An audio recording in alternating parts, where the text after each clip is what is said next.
The Israeli Foreign Minister Gideon Saar has met with the Dutch Justice Minister David van Weel and the far-right leader Geert Wilders in Amsterdam. Saar travelled there on Friday to discuss the assaults on Israeli football fans who were in Amsterdam for a match between Maccabi Tel Aviv and Ajax Amsterdam. The Israeli fans were attacked overnight by what the Amsterdam mayor called antisemitic hit-and-run squads. At least 5 people have been treated in hospital, and Israel sent planes to the Netherlands to fly fans home. Amsterdam has announced a ban on protests for 3 days from Friday. The violence began before and after a Europa League match between Ajax Amsterdam and Maccabi Tel Aviv. Groups of young men mostly. Throughout the day, thousands of Israeli fans had streamed into the city and gathered in Dam Square to sing and chant. There are many demonstrations and protests, and we are always prepared for them. And of course, they are related to the situation in the Middle East and the ongoing war in Israel and Palestine. But what happened last night is not a protest. It has nothing to do with protest or demonstration. It was crime. There were arrests in the city centre before the game started, with reports of clashes between Maccabi fans carrying Israeli flags and pro-Palestinian protesters angry at Israel's continuing war in Gaza.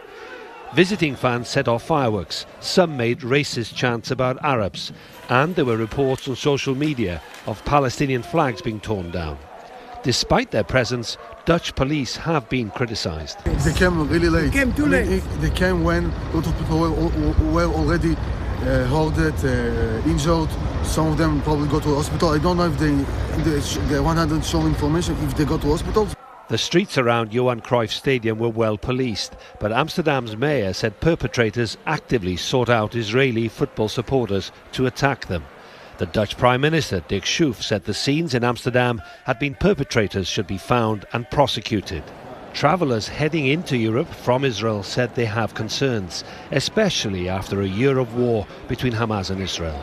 Despite dozens of Israeli hostages being detained, there have been airstrikes, killing and injuring tens of thousands of civilians in Gaza. Most of the time it's very safe, and I felt very safe for a long time as I've lived there. And now going back, maybe things have changed, but it could be that it was just one incident. The anti-Semitism that burst out in Amsterdam last night is unacceptable, and it should be taken care of, in a very strong way. The European Union and the United Nations have expressed alarm and condemned the violence and apparent discrimination on the basis of ethnicity and nationality.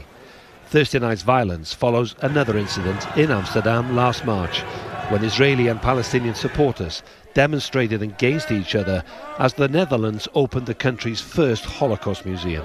Yolo Ab David, CGTN.